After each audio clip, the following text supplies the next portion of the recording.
చూస్ country delight, live better. ఇప్పుడే country delight యాప్ని download చేసుకోండి. నమస్తే, వెల్కమ్ టు సుమన్ టీవీ. నేను పద్మిని. సో ఈరోజు నేను ఎవరిని ఇంటర్వ్యూ చేయబోతున్నాను, ఏ టాపిక్ గురించి మాట్లాడబోతున్నాను అనేది చెప్పడం కంటే ముందు ఒక చిన్న ఉపోద్ఘాతం ఇవ్వాలి అనుకుంటున్నాను. ఇవాళ నా ముందు కూర్చున్నటువంటి ఆయనని ఇంటర్వ్యూ చేయడం కోసం సుమారు నేను 5 సంవత్సరాల నుంచి ప్రయత్నిస్తూ ఉన్నాను, రిక్వెస్ట్ చేస్తూ ఉన్నాను. ఎట్టకేలకు ఆ రోజు రానే వచ్చింది. 5 ఏళ్ల నుంచి వెయిట్ చేసేంత పరిస్థితి ఉందా అంటే ఖచ్చితంగా ఉంది. ఎందుకంటే ఆయన సుమారు 35 సంవత్సరాల నుంచి అస్ట్రాలజీని ప్రాక్టీస్ చేస్తూ ఉన్నారు. కొన్ని వేల మందికి ఆయన ప్రిడిక్షన్స్ ద్వారా, ఆయన రెమెడీస్ ద్వారా స్వాంతనని తీసుకొచ్చారు. అందులో నేను ఒక వ్యక్తిని. సో ఆయన సరస్వతి అపారం, ఆయన చెప్పేటటువంటి విధానం అద్భుతం. సో వారిని మీ ముందుకు తీసుకురావడం కోసం చాలా ప్రయత్నించాను. ఎందుకంటే ఆయన సబ్జెక్ట్ అటువంటిది. చాలా అద్భుతమైనటువంటి పరిష్కార మార్గాల్ని చూపించడంలో ఆయన నిష్ణాతులు అని చెప్పడంలో ఎటువంటి అతిశక్తి లేదు. మరి ఇది చాలా ప్రౌడ్గా ప్రజెంట్ చేస్తున్నాను. సో ప్లీజ్ వెల్కమ్ ప్రముఖ పంచాంగకర్త, వాస్తు జ్యోతిష నిపుణులు Medikonduru Vishwanath Prasad garu. So please welcome him. నమస్తే సార్. ఓం మాతా పితృ గురుభ్యో నమః. నమస్కారం. Thank you so very much sir, మీ సమయం ఇచ్చినందుకు. ఎట్టకేళ్లకు మిమ్మల్ని ఇంటర్వ్యూ చేయడం నాకు చాలా చాలా సంతోషాన్ని ఇస్తుంది. Thank you so very much. మీకు కూడా చాలా థ్యాంక్స్ అండి, నాకు ఈ అవకాశాన్ని ఇచ్చినందుకు. Not at all. It's 35 years of experience ఉంది మీకు. అస్ట్రాలజీని ప్రాక్టీస్ చేస్తూ ఉన్నారు. టు స్టార్ట్ విత్ కుజదోషం నుంచి ఒకవేళ మనం స్టార్ట్ చేసుకుంటే, కుజుడు గురించి ఒకవేళ మాట్లాడాలి అనుకుంటే, కుజదోషం చాలా చాలా ఫెమిలియర్ దోషం కింద ఖచ్చితంగా చెప్పుకోవచ్చు. ఎందుకంటే అందరికీ ఎంతో కొంత అవగాహన ఉంది. మరి ఆ అవగాహన కరెక్టా కాదా అనేది మీ ఎనాలిసిస్ ప్రకారం మేము తెలుసుకోవాలనుకుంటున్నాం. కుజదోషం అనేది డెఫినెట్గా కుజదోషం ఉన్న అమ్మాయిని పెళ్లి చేసుకోవద్దని, కుజదోషం ఉన్న అబ్బాయిని పెళ్లి చేసుకోవద్దని, లేదా కుజదోషం ఉన్న అమ్మాయిని కుజదోషం ఉన్న అబ్బాయికి ఇచ్చి పెళ్లి చేయండి. 30 years వచ్చిన తర్వాత ఎవరి జీవితంలోనూ ఈ కుజదోషం నలిఫై అయిపోతుంది, ఇంకా దాన్ని కన్సిడర్ చేయాల్సిన అవసరం లేదని, ఇట్లా రకరకాల పర్స్పెక్టివ్స్లో మనం వింటూ ఉంటాం. అసలు ఇంతకీ కుజదోషం అంటే ఏమిటి? దీనికి ఇంత భయపడాల్సిన అవసరం ఉంటుందా? రెమెడియల్ మెజర్స్ గనక కుజదోషానికి మనం చేసుకుంటే ఖచ్చితంగా ఆ కుజదోషం నుంచి బయటపడే పరిస్థితి ఉంటుందా? What is your analysis sir? ముఖ్యంగా మన మీద ప్రభావం చూపించే నవగ్రహాల్లో కుజుడు చాలా ఇంపార్టెంట్, ముఖ్యమైన రోల్ ప్లే చేస్తాడు. మనలో ఉండే ధైర్యానికి, సాహసానికి, మనం తీసుకునే నిర్ణయాలకి, ఏదైనా ఆవేశపూరిత నిర్ణయం కావచ్చు, సాహసోపేతమైన నిర్ణయం కావచ్చు, వీటికి కారకుడు కుజుడు. అంతేకాకుండా మగవారిలో వీర్య చలనత్వానికి కారకుడు కుజుడు, ఆడవారిలో అండం తయారీకి కారకుడు కుజుడు. అందుచేత సంతాన భావానికి సంబంధించి కూడా కుజునికి ఒక ప్రాధాన్యత ఉంటుంది. రోమన్ దేవతలలో కుజుణ్ణి మార్స్ అని, ఒక సైన్యాధ్యక్షుడిగా, ఒక సైనికుడిగా, చాలా ధైర్యవంతుడైన బలశాలిగా చూపే రూపవర్ణంతో వాళ్ళు కొలుస్తూ ఉంటారు. ఆ పేరే ఇంగ్లీష్లో మార్స్గా స్థిరపడింది. మనకు ఈ తెలుగు భాషల నుంచి మనం ఉపయోగించే పదాలు కాబట్టి కుజుడు, భౌముడు, అంగారక కుజోభౌమో, లోహితాంగో, మహీసుత అనే పేర్లు కూడా ఉన్నాయి కుజుడికి సంబంధించి. మీరు చెప్తున్నది బహుశా అమరకోశం నుంచి. అవునండి. సమకాలీన వ్యాఖ్యాతలలో అమరకోశం గురించి అవగాహన ఉన్నవారు, అమరకోశం నేర్చుకున్నవారు చాలా అరుదుగా ఉన్నారు. అట్లా అరుదైన వ్యక్తితోటి, వ్యాఖ్యాతతోటి నేను సంభాషించటం, ఇంకా నేర్చుకునే క్రమంలోనే ఉన్నాను. అమరకోశం మీరు ఆ శ్లోకం చెప్పటమే, సందర్భానుకూలంగా మీరు చెప్పటమే చాలా గొప్ప విషయం. Thank you. సో అటువంటి అరుదైన వ్యక్తులతోటి నేను సంభాషించడం నాకు దొరికిన అరుదైన అవకాశంగా భావిస్తున్నాను. ఇక విషయానికి వస్తే, కుజుడు సహజంగా ఈ కారణాల చేత, మనలో ఉండే ఆవేశపూరిత తత్వం, ధైర్యం, ఈ కారణాల చేత. రెండవది ఇందాక వివరించినట్లుగా స్త్రీ పురుషులకు సంబంధించిన విషయాలు, ఈ కారణాల చేత ఇది వైవాహిక జీవితం మీద, వివాహ సంబంధిత విషయాల మీద ప్రభావం చూపిస్తుంది అని అనటంలో సందేహం ఏమి లేదు. కానీ కుజదోషం అనేది ఉన్నది. దాన్ని 4D అంటారు, 4D ఫార్ములా అంటారు. Denial in marriage, delay in marriage, disturbance in marriage, destroying marriage. ఈ 4D ఫార్ములా అంటే 4Dకి జ్యోతిష్కులు అప్లై చేసేది. డినయల్ మ్యారేజ్, నేను ఇప్పుడు ఉన్న సామాజిక పరిస్థితుల్లో నేను బాగా చదువుకోవాలి, సెటిల్ కావాలి, సెటిల్ అయిన తర్వాత పెళ్లి చేసుకోవాలి, నా తల్లిదండ్రులను బాగా చూసుకోవాలి, మీరు ఇంత కష్టపడ్డారు, నేను మీకోసం ఒక ఇల్లు కట్టించాలి, ఏదో ఇదంతా పూర్తి సెటిల్మెంట్. లేకపోతే కాబోయే జీవిత భాగస్వామికి అంటే తను వచ్చే సమయానికి నేను ఒక మంచి పొజిషన్లో ఉండాలి, అది సహజ సిద్ధంగా జరుగుతున్న విషయం. దీన్ని మంచి పాయింట్ కింద కన్సిడర్ చేయొచ్చా? కాబట్టి డిలే ఇప్పుడున్న సామాజిక పరిస్థితుల్లో, సమకాలీన పరిస్థితుల్లో ఇది సహజంగా జరుగుతున్న విషయం. ఈ కుజదోష నిర్వచనం ఎప్పుడో పూర్వకాలంలో చేసింది, పూర్వకాలంలో కొన్ని వేల సంవత్సరాల క్రితం చేసినది. ఆ సమయంలో బాల్య వివాహాలు జరిగిన వ్యవస్థ ఉంది. అలానే స్త్రీకి స్వంత నిర్ణయాధికారం, స్వంత ఆర్థిక స్వేచ్ఛ, ఆర్థిక స్వాలంబన లేని పరిస్థితులు ఆ సమయంలో ఉన్నాయి. సో అటువంటి సమయంలో నిర్వచించిన కొన్ని కుజదోషానికి సంబంధించిన విషయాలు. కానీ ప్రస్తుత సమకాలీన పరిస్థితుల్లో సహజసిద్ధంగా తల్లిదండ్రులు వాళ్ళ పిల్లలకి పెళ్లి చేయాలని అనుకున్నప్పుడు వాళ్ళు డినై చేయటం, మాకు ఇప్పుడు పెళ్లి వద్దు, ఇప్పుడే వద్దు, మేము సెటిల్ అయిన తర్వాత చేసుకుంటాము అని. పాజిటివ్ రీజన్, అది పాజిటివ్ కుజదోషం కింద కన్సిడర్ చేయొచ్చా? మరి కాదు, అది వివరిస్తాను. రెండవది, వేరే వారిని ఒకవేళ ఇప్పుడున్న జనరేషన్ సంబంధించి వారు కొంచెం ఊహ తెలిసిన దగ్గర నుంచి మరొకరిని ఇష్టపడే పరిస్థితులు ఉంటాయి. ఆ ఇష్టంలో గాఢత పెరిగిన సందర్భాలలో కుటుంబ సభ్యులు లేదా పెద్దవారు వీళ్ళందరూ వివాహ ప్రయత్నాలు చేస్తూ ఉంటే నాకు పెళ్ళి వద్దు అంటే ఇదంతా చెప్పలేరు. నేను ఒక వ్యక్తిని ఇష్టపడుతున్నాను, ఆ వ్యక్తితోటి ఇది అని వాళ్ళు చెప్పే ధైర్యం లేక దాన్ని డిలే చేయటం. దాని తర్వాత ఒప్పుకున్న తర్వాత ఏ కారణం చేతైనా, ఒకవేళ వాళ్ళు సెటిల్మెంట్ కావచ్చు, అంటే వాళ్ళ జీవితంలో బాగా స్థిరపడటం, వారు కోరుకున్న విధంగా వాళ్ళు ఆస్తులను సమకూర్చుకోవటము, కావలసిన సంపాదనా మార్గాలు దొరకటము, ఇదంతా జరిగిన తర్వాత పెళ్ళి చేసుకుంటానని ఒప్పుకున్న తర్వాత అవకాశాలు రాకపోవటం, అంటే వాళ్ళకి నచ్చిన సంబంధాలు దొరక్కపోవటం, ఇటువంటివి. దాని తర్వాత వివాహం జరిగిన తర్వాత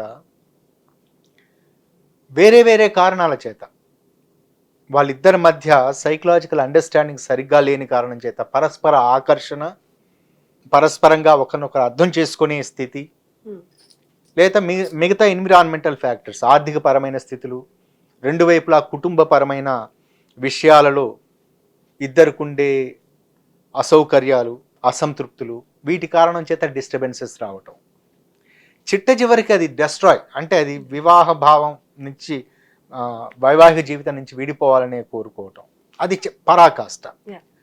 ఇందులో ఒకరికి కుజదోషం ఉన్న సందర్భంలో మరొకరికి కుజదోషం లేని వ్యక్తిని పెళ్లి చేసుకుంటే ఆ వ్యక్తి త్వరగా చనిపోతాడు, వైధవ్య యోగం వర్తిస్తుంది అని అనుకోవటం అది సమంజసమైన విషయం కాదు. ఎందుకంటే ఎవరికి అంటూ వారికి జాతకం ఉంటుంది, ఆ జాతకంలో వారికి ఎప్పుడు గంటకాలం ఉంటుందో, ఎప్పుడు వారికి మారకం ఉంటుందో అది ముందుగా నిర్ణయించబడి ఉంటుంది. దానికంటూ ఒక ప్రత్యేకమైన ఇది ఉంటాయి.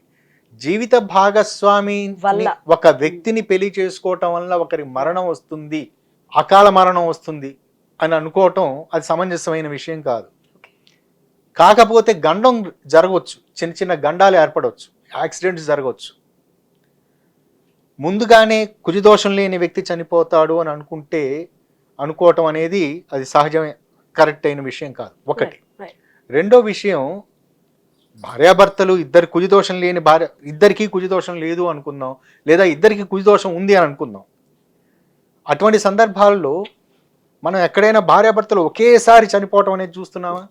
చాలా అరుదైన సందర్భాలలో యాక్సిడెంటల్ డెత్స్, ఇటువంటివి సందర్భాలలో తప్ప మిగతా సందర్భాల్లో చూడటం. ఇది కేవలం ఒకరికి అనారోగ్యాన్ని సూచించే లక్షణాలు, అంటే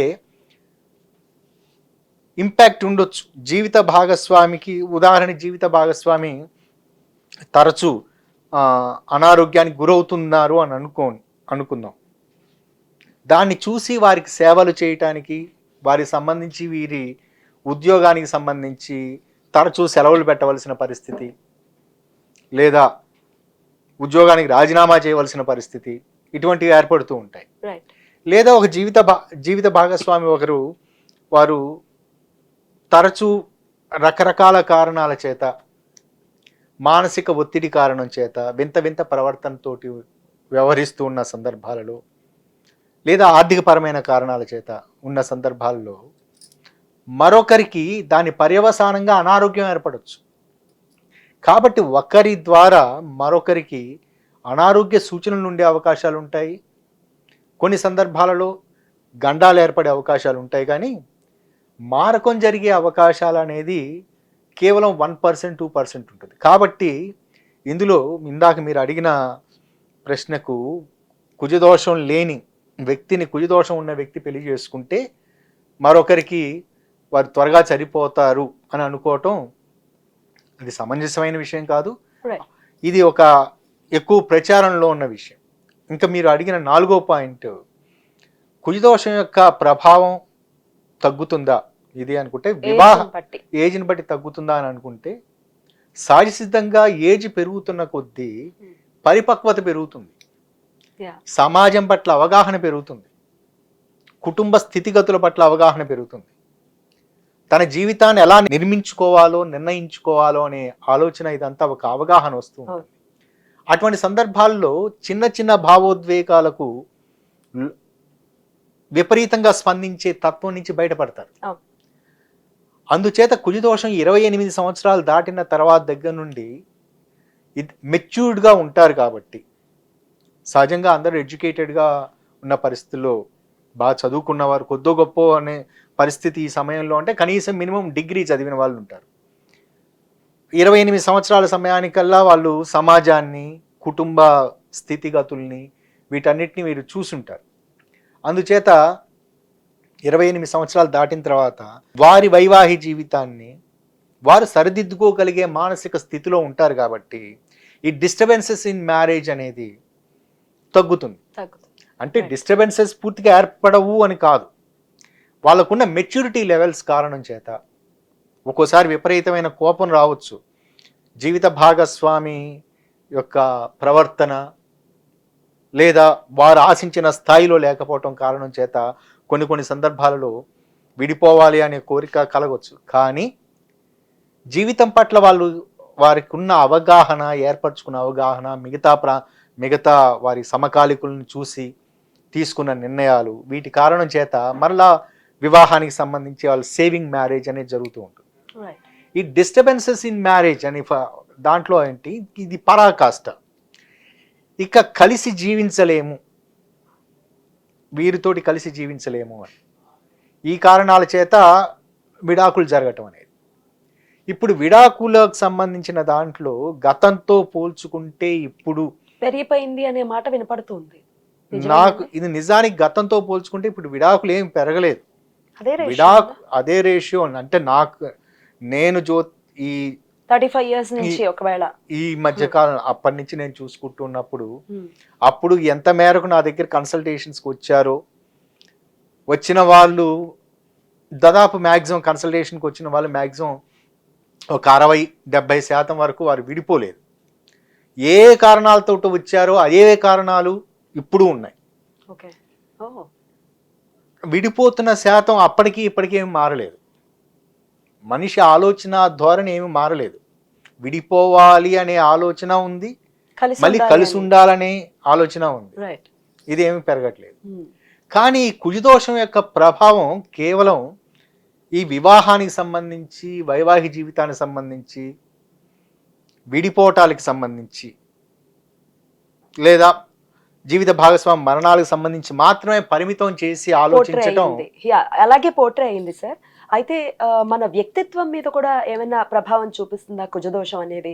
దాని గురించి కూడా ఒక్కసారి మీరు చెప్పాలి. అలాగే ఏ భావాల్లో ఉంటే కుజదోషం వర్తిస్తుంది అనేది కూడా ఒక్కసారి చెప్పండి సార్. ఇప్పుడు మన ముందు వివరించుకున్నట్లుగా కుజుణ్ణి మనలో ఉన్న ధైర్యానికి ప్రతీకగా, లేదా సహజంగా సింబాలిజం. ఒక గ్రహం, ఆ గ్రహం వలన మనకు ధైర్యం వస్తుందని కాదు. ఆ గ్రహం ఆ పొజిషన్లో ఉన్నట్లయితే మన ధైర్యం పాలు ఇంత స్థాయిలో ఉంటాయి అని. కాబట్టి మనం తీసుకునే నిర్ణయాలు ఏదైనా ఒక నిర్ణయం, ఉదాహరణకి ఇక్కడి నుంచి కిందకి వెళ్ళాలి, స్టెప్స్ ద్వారా వెళ్ళాలి, లేదా లిఫ్ట్ ద్వారా వెళ్ళాలి. ఇటువంటి దాంట్లో ఒకవేళ నాకు చిన్న ఫోబియా ఉందనుకోండి, ఈ ఎలివేటర్ ఎక్కి దిగటం అనే ఫోబియా ఉన్నదే అనుకోండి, అది ధైర్యానికి సంబంధించిన విషయం. అంటే ధైర్యం పాలు తగ్గినప్పుడు భయం పాలు పెరుగుతాయి. రెండు, ధైర్యం భయం రెండు ఒకే రకమైన మానసిక స్థితులు. సో మనం తీసుకునే నిర్ణయం, ప్రతి నిర్ణయం, ఒక కాఫీ తాగటం, ఆ కాఫీ తాగటం అది వెచ్చగా ఉన్నప్పుడు తాగితే నోరు కాలుతుందేమోనని భయం.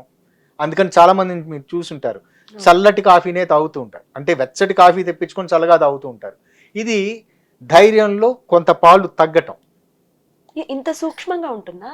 ప్రతి విషయం, మనం తీసుకునే ప్రతి నిర్ణయంలో కుజుని యొక్క ప్రభావం ఉంటుంది. అంటే మనం తీసుకునే ఏ విషయం అయినా, మనం మాట్లాడే ఏ విషయం అయినా, మన చర్య ఏదైనా దాన్ని ప్రస్ఫుటీకరించడానికి, వ్యక్తీకరించడానికి ధైర్యం అనేది అవసరం, లేదా భయం అనేది అవసరం కదా. కాబట్టి మనం తీసుకునే ప్రతి నిర్ణయానికి, మన చర్యకి, మనకి ఎదురయ్యే ప్రతి అవకాశాలు, లేదా మనం తీసుకునే వాటికి ప్రతిస్పందించే విధానానికి కుజుని యొక్క కారకత్వాలు ఎక్కువగా ఉంటాయి. దాన్ని మనం అందుచేత ఈ కుజునికి సంబంధించిన విషయాలలో విశ్లేషణ చేసుకుంటున్నప్పుడు రకరకాల ఫోబియాలు ఉంటాయి.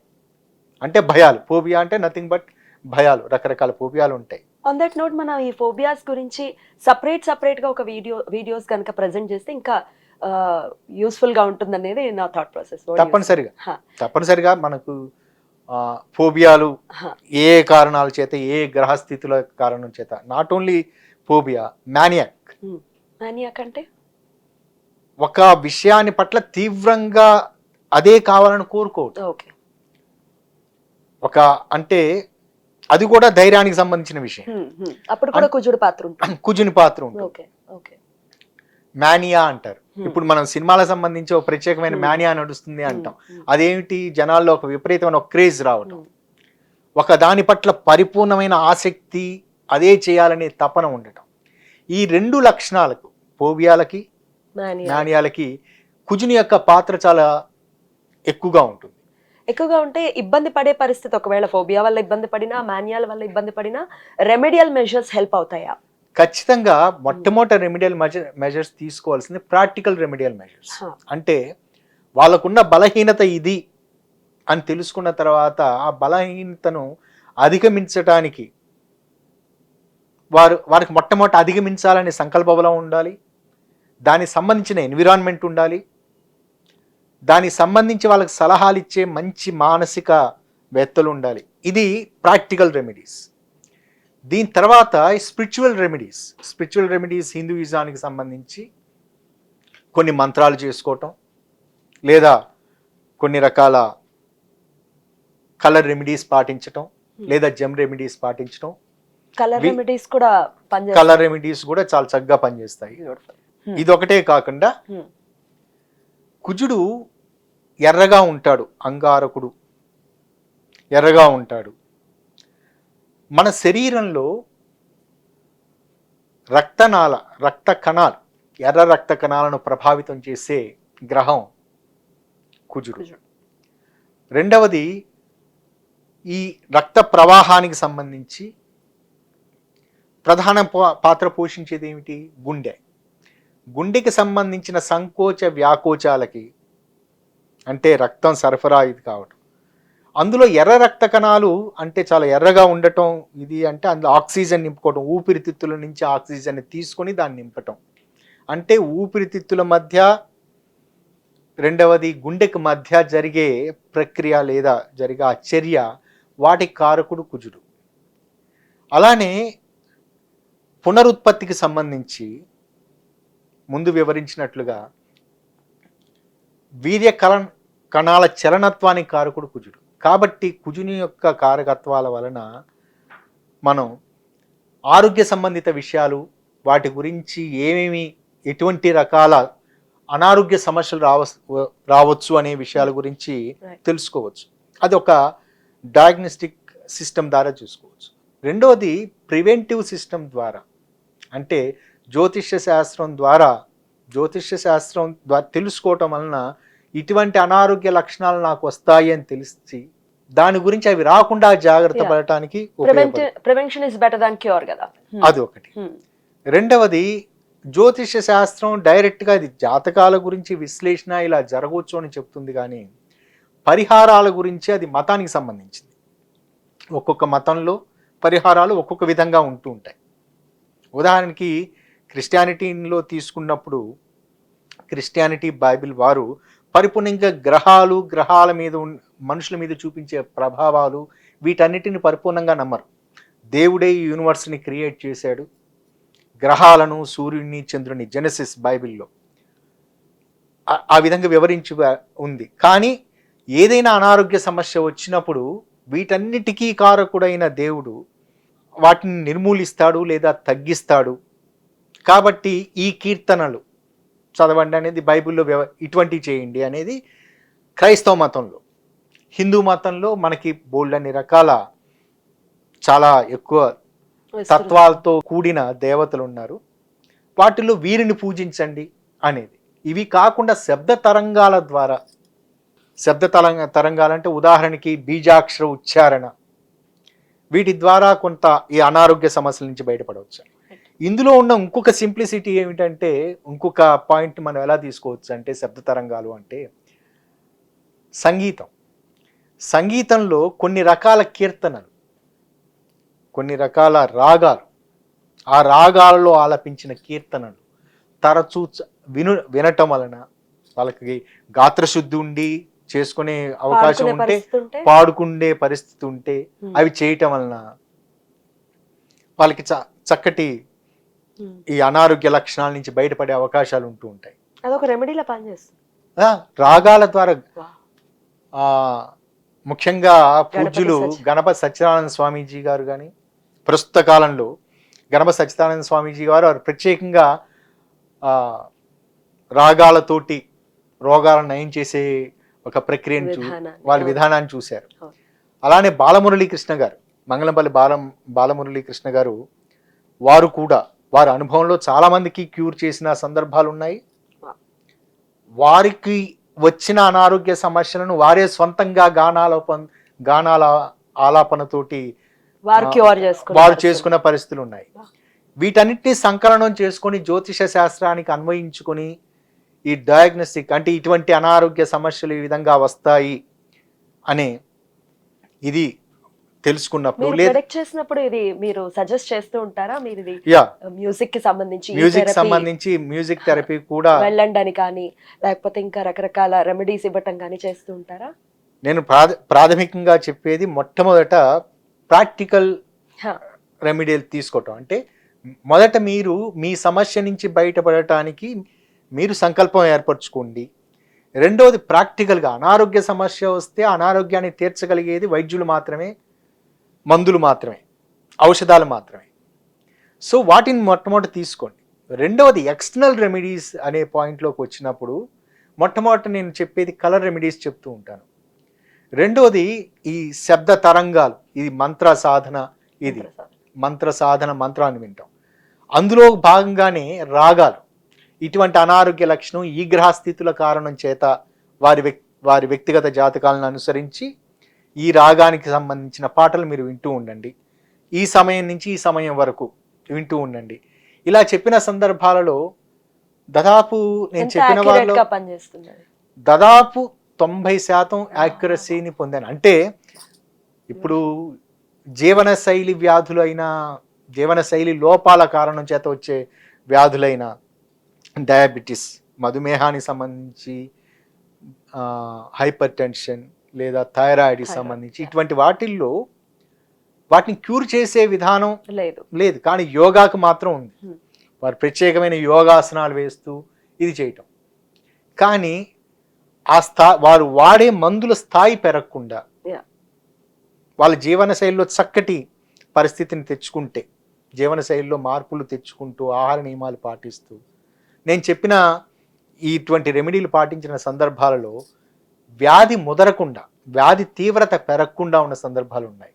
అలానే కొన్ని సందర్భాల్లో ఆటో ఇమ్యూనిటీ డిజార్డర్స్ ఏర్పడిన సందర్భాలలో దానికి ఆటో ఇమ్యూనిటీ డిజార్డర్స్ సంబంధించి ప్రత్యేకంగా ఔషధాలు లేవు. దానికి కొన్ని రకాలైన స్టిరాయిడ్స్ మాత్రమే ఉపయోగిస్తూ ఉన్నారు.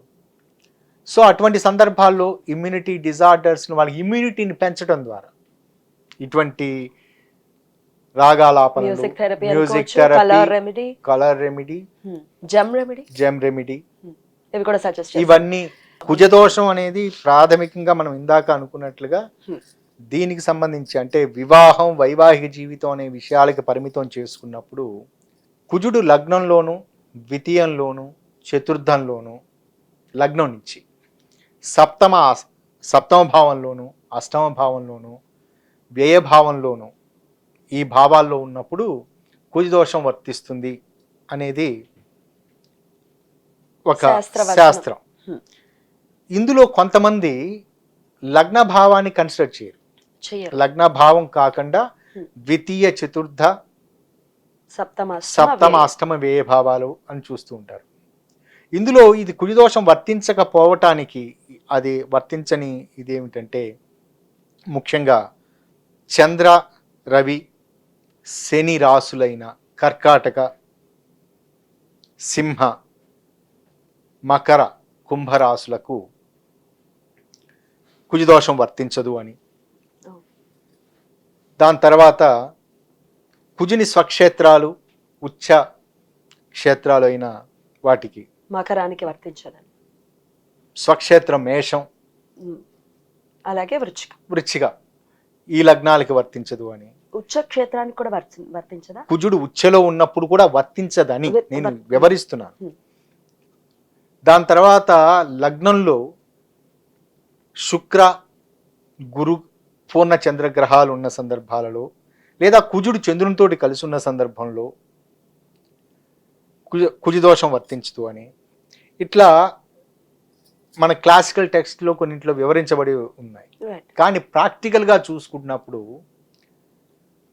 కుజదోషం అనేది అంటే భయానకమైన ఇందాక వివరించినట్లుగా భయానకమైన స్థితి అది కాకుండా ప్రతి లగ్నానికి కుజదోషం కొద్దో గొప్ప వర్తించే అవకాశం ఉంటుంది. కొద్దో గొప్ప అంటే డిస్టర్బెన్సెస్ సంబంధించిన విషయాలు ఇందాక చెప్పినట్లుగా వివాహ భావాన్ని అది వారి వ్యక్తిత్వంలో ఉండే లోపాల కారణం చేత. అందుచేత ఏం చేస్తూ ఉంటానంటే కుజదోషం ఉన్నది అని తెలిసిన తర్వాత ఒకవేళ వారి వివాహం జరిగి అయిపోయి ఉన్నట్లయితే వైవాహిక జీవితంలో వాళ్ళు తీసుకోవాల్సిన జాగ్రత్తల గురించి చెప్తూ ఉంటాను. వివాహం జరగకుండా ముందుగానే వారు తెలిసిన వారు అయి ఉన్న సందర్భాల్లో రెండు జాతకాలను పోల్చే సందర్భాలలో కుజుని యొక్క దోషాలు ఉన్న దానికి పరిహారంగా అబ్బాయి జాతకంలో మరొక గ్రహం అక్కడ కుజదోషాన్ని పోగొట్టే విధంగా జాతకాలని రెండింటి కంపేర్ చేయడం జరుగుతుంది. ఇక్కడ ఈ కారణాల చేత అంటే సహజంగా క్లాసికల్ టెక్స్ట్లోనూ వీటన్నిటిలోనూ కుజదోషం కొన్నిటికి వర్తించదు అనేది వివరణ ఉన్నది. కాళిదాస గారు కావచ్చు, కళ్యాణవర్మ కావచ్చు, జాతక చంద్రిక వీటన్నిటిలో వివరించిన దాంట్లో కుజదోషం వర్తించని విషయాలు కూడా ఉన్నాయి. ఇది ముఖ్యంగా కుజదోషానికి సంబంధించి కేరళ శాస్త్రమైన దేవకేరళం, పరాశర సంహిత వీటిల్లో కొన్నిట్లో కుజదోషం గురించి ఎక్కువగా ఉన్నది. కానీ కుజదోషం అనేది ఉన్నది, అది అందరూ అనుకునేంత భయానకమైన స్థాయిలో లేదు. రెండవది దాన్ని నలిఫై చేసేది కుజదోషం అనేది ఎవరికీ లేదు అని చెప్పుకునే స్థాయిలోనూ లేదు. కుజదోషం అనేది ఈ చెప్పిన లగ్న ద్వితీయ చతుర్థ సప్తమ అష్టమ వ్యయభావాలు. లగ్న భావం అని చెప్పుకున్నప్పుడు లగ్నం వ్యక్తిత్వానికి సంబంధించి వారి ఆలోచన ధోరణి లేదా వారి ఆరోగ్యం వీటన్నిటికి సంబంధించి తనుభావం. ద్వితీయ భావం అనేది కుటుంబానికి సంబంధించి వాళ్ళ కుటుంబ వ్యవహారాలకు సంబంధించి. చతుర్థ భావం అని సంబంధించి కంఫర్ట్స్ కంఫర్ట్స్ అంటే సుఖం, వాళ్ళ కుటుంబంలో ఉండే వారికి మామూలుగా ఉండే సుఖం. సప్తమ భావం అనేది హస్బెండ్ లేదా ఆ వైఫ్ సంబంధించి సూచన. Partners. అష్టమ భావం అనేది లాంజివిటీ, మాంగళ్య భావం అంటారు, మారక భావం అంటారు. మన ఆయుష్ 8th house. ఆయుష్ హౌస్, ఆయుష్ ని అంచనా వేయటం 8th హౌస్ కి బట్టి. ప్రాధాన్యత ఇవ్వాలి, ఓకే కేవలం 8th హౌస్ వల్ల కాదు. Okay 12th house physical sexual comforts, bed comforts, luxuries, వీటిని సూచిస్తుంది 12th హౌస్. కాబట్టి ఈ భావాలకు సంబంధించి లగ్నం నుంచి ఈ రాసుల్లో ఉంటాయి. రెండవది మరొకటి, లగ్నంలోనే కాకుండా కుజుడు చంద్రుడి నుంచి కూడా ఈ భావాల్లో ఉన్నప్పుడు అని, ఓకే శుక్రుడి నుంచి కూడా ఈ భావాల్లో ఉన్నప్పుడు అని, అప్పుడు అందరికీ వర్తిస్తుంది కదా సార్. అదే చెప్పబోతున్న విషయం. దాని తర్వాత నవాంశలో కూడా ఇలా ఉంటే కుజ దోషం వర్తిస్తుంది అనుకున్నప్పుడు దాదాపు పుట్టిన ప్రతి ఒక్కరికి దాదాపు 90% వ్యక్తులకు కుజదోషం కుజ దోషం వర్తించే అవకాశాలు ఉంటాయి. అందుకని వీఆర్ కన్ఫైన్డ్. దాన్ని పూర్తిగా చూసుకున్నప్పుడు కన్ఫైన్డ్ టు లగ్న అంటే ఇది ఎక్స్పీరియన్స్ వలన చాలామంది, కేవలం నా వ్యక్తిగత ఎక్స్పీరియన్సే కాదు, నాకంటే ఎక్కువ ఎక్స్పీరియన్స్ ఉన్న గురువులు, వారి ద్వారా నేర్చుకున్నది, వారు ఎక్కువ జాతకాలు చూసిన వారి ద్వారా తెలుసుకున్న విషయాలు, వీటన్నిటిని అంచనా వేసుకున్న తర్వాత లగ్నం నుంచి మాత్రమే అని, ఒకవేళ చంద్రుడి నుంచి కూడా ఉంటే కుజదోషం యొక్క ప్రభావం ఇంకొంచెం పెరిగింది అని, నవాంశలో కూడా అటువంటి లక్షణాలు ఉంటే ఇంకాస్త పెరిగి. ఉదాహరణకి రాశి చక్రంలో కుజదోషం లేదు, నవాంశలో మటుకు ఇటువంటి లక్షణాలతోటి కుజదోషం ఉంది. అప్పుడు నేను పరిగణలోకి తీసుకోను, అంటే కుజదోష లక్షణంగానే తీసుకుంటాను. కుజదోషం అని చెప్పను, కుజదోష లక్షణం అని చెప్తాను. ఉదాహరణకి లగ్నం నుంచి లేదు, చంద్రుడి నుంచి ఉంది, కొంత ప్రభావం ఉండొచ్చు. చంద్రుడు మనస్కారకుడు కాబట్టి, కుజుడు ఆవేశపూరిత తత్వానికి సంబంధించిన వాడు కాబట్టి కొంత ప్రభావం ఉండొచ్చు. శుక్రుడి నుంచి ఉంది అనుకోండి, శుక్రుడి నుంచి అంటే లగ్నం నుంచి చంద్రుడి నుంచి కాకుండా కుజదోషం యొక్క ప్రభావం, కుజదోషం అని దాన్ని తీసుకోము. వాళ్ళు వాళ్ళ లైంగిక వాంఛలు లేదా పారవశ్యతకు సంబంధించి, సంతాన భావానికి సంబంధించి ఏదైనా లోపాలు ఉండే అవకాశాలు ఉంటాయేమని చూస్తూ ఉంటాం. కాబట్టి ఈ అభిప్రాయం కూడా తప్పు. లగ్నం నుంచి చంద్రుడి నుంచి శుక్రుడి నుంచి ఈ భావాల్లో ఉంటే కుజదోషం అని, నవాంశలో కూడా ఉంటే కుజదోషం అని. కాబట్టి వీటి గురించి పరిపూర్ణ విశ్లేషణ లగ్నాల వారిగా మాట్లాడుకుందాం. అది చూసే వాళ్ళకు కూడా ఉపయోగకరంగా ఉంటుంది. రెమెడీస్ అయితే ఏమి ఇస్తారు కుజదోషానికి మీరు? ఒకటి ప్రాక్టికల్ గా ఆల్రెడీ చెప్తారు, ప్రాక్టికల్ గా కాకుండా ఇంకేమైనా? ప్రాక్టికల్ గా కాకుండా అదే రెమెడీస్, కలర్ రెమెడీస్ ఇస్తారు. First colour remedies, gem remedies. అది వాళ్ళ జాతకాన్ని చూసిన తర్వాత జాతకాన్ని చూసిన తర్వాతనే కామన్ గా మనం చేసేసుకోవాలి. కామన్ గా అంటే ఇప్పుడు కుజదోషం కి సంబంధించి జెమ్ రెమెడీస్ ప్రాథమికంగా చెప్పేది 3 జెమ్ రెమెడీస్ అంటే. ఈ 3 ఏమిటి? ఒకటి కుజునికి సంబంధించి పగడం అని చెప్పాలి అంటే ఇందులో అనుకూల పద్ధతి, ప్రతికూల పద్ధతి. కుజుడు దోషి అని అంటే కుజుడు ఇక్కడ మనకు అపకారం చేసేవాడనే భావనే కదా, దోషంగా ఉన్నది అనే కదా. కాబట్టి ఆ దోషానికి సంబంధించి అదే రత్నం ఇచ్చినప్పుడు ఇంకా ఎక్కువ దాని ఎక్కువ అవుతుంది కదా. ఇప్పుడు అతని పొటెన్షియల్ని పెంచుతున్నట్లే కదా, అది పరిహారం కింద రాదు. కాబట్టి ఇక్కడ ఏం చేస్తాము, ఏం చేయాలి? కుజునికి సంబంధించిన కుజునికి యొక్క సహజ మిత్రులు రవి గురుగ్రహాలు, వారికి సంబంధించి ఆ 2 గ్రహాలకు సంబంధించి ఏదైనా ఇవ్వాలి. సహజ సిద్ధంగా గురుగ్రహం రవిగ్రహం సహజ మిత్రులు కాబట్టి వాటికి సంబంధించిన ఏదైనా రెమెడీ ఇవ్వాలి అని అనుకుంటే ఆ రెండిట్లో దేనికి ఇవ్వాలి, అవి ఎలా ఉన్నాయి, అది అప్పుడు ఆ రెండిట్లో ఏ జెమ్ రెమెడీ ఇవ్వాలి, ఏ మోతాదులో ఇవ్వాలి అనేది. అంటే పూర్తిగా wave length of the planet, దాని వేవ్ లెంత్ ఆఫ్ ద ప్లానెట్ని అర్థం చేసుకోవాలంటే ఆ పుట్టిన సమయానికి రైట్ అసెన్షన్ అంటే ఉత్తర ఆరోహణ క్రమం ఉండే ఆ గ్రహానికి సంబంధించి వేవ్ లెంత్ని అర్థం చేసుకుని ఆ జెమ్ ఏ స్థాయిలో ఎలా ఉండాలి, ఎంత బరువు ఉండాలి, ఏ రూపంలో ఉండాలి అనేది చూసుకోవడం జరుగుతుంది. అది జెమ్ రెమెడీ. అది వాళ్ళ జాతకాన్ని చూసిన తర్వాత మాత్రమే. జాతకం. ఏమంటే మా దగ్గర జాతకం లేదు, టైం లేదు, ఏమీ లేవు అని వాళ్ళకి కామన్ గా చేసుకోవడానికి ఏం లేవా? జాతక చక్రం లేనప్పుడు కుజదోషం అనే విశ్లేషణ ఎక్కడ ఉంటుంది? కాదు, కానీ ప్రాక్టికల్ గా ఈ ప్రాబ్లమ్స్ వస్తున్నాయి వైవాహిక జీవితంలో, ఇబ్బందులు అప్పుడు వారి చేతుల ద్వారా పామిస్ట్రీ అనేది ఉన్నది. మీరు పామిస్ట్రీ చూస్తారు. నేను పామిస్ట్రీ కూడా ప్రాక్టీస్ చేస్తూ ఉంటాను. అంటే ఇందులో ప్రధానంగా పామిస్ట్రీని ఎందుకు చూస్తూ ఉంటాను అంటే, మీరు అడిగిన ఇందాక టైం, కొంతమంది చాలా మంది టైంలు ఉండకపోవచ్చు, వాళ్ళు పుట్టిన టైం సరిగ్గా వాళ్ళ పెద్దవాళ్ళు నోట్ చేసుకొని ఉండకపోవచ్చు. అప్పుడు రెండు చేతుల హస్త సాముద్రికం చూడటం, వారు పుట్టుమచ్చలు చూడటం, రెండోది వారి అంగ సాముద్రికం, వారు ఎలా ఉన్నారు ఏమిటి వాళ్ళ ఆకారానికి సంబంధించి చూసి గ్రహస్థితిగతులు దాన్ని పోల్చుకొని, దాన్ని నష్టజాతక పద్ధతి అంటారు. అంటే ఈ సమయంలో వీరు పుట్టి ఉండవచ్చు, ఇంచుమించు ఒక 90% వరకు మనం యాక్యురసీకి దగ్గరగా వచ్చే అవకాశం ఉంటుంది. ఓకే, అప్పుడు వాళ్ళకి ఏదైనా దోషాలు ఉన్నప్పుడు, లేదా చేతులు చూసి హస్త సాముద్రికం ద్వారా కూడా రెమెడీస్ చెప్పే అవకాశం ఉంటుంది. కానీ అది ఖచ్చితంగా చూడవలసిందే. కామన్ గా మీరు ఈ పూజ చేసేసుకోండి, లేకపోతే ఈ మంత్రం చదివేసుకోండి అనడానికి ఏముండవా? అలా చెప్పడానికి అవకాశం లేదు. ఇప్పుడు ఒక్కొక్కరి మనస్తత్వం ఒక్కొక్క డిఫరెంట్ గా ఉంటుంది. ఆ మనస్తత్వంలో ఉన్న లోపాలు కామన్ గా వింటూ ఉంటాం కదా, సుబ్రహ్మణ్యేశ్వర స్వామి ఆరాధన చేయండి, సహజంగా నరసింహస్వామి ఆరాధన చేయండి, వింటూ ఉంటాం. ఇది అన్నిటికంటే ముఖ్యమైన విషయం. అందుకని మన పూర్వీకులు చెప్పింది, మీరు ఏ పూజ చేయటం ఇదంతా మీ కులాచారం ప్రకారం, మీకు ఒక్కొక్క కులానికి ఒక దైవం ఉంటారు. కులాచారం, వంశాచారం, ఆ దైవాన్ని పూజించండి.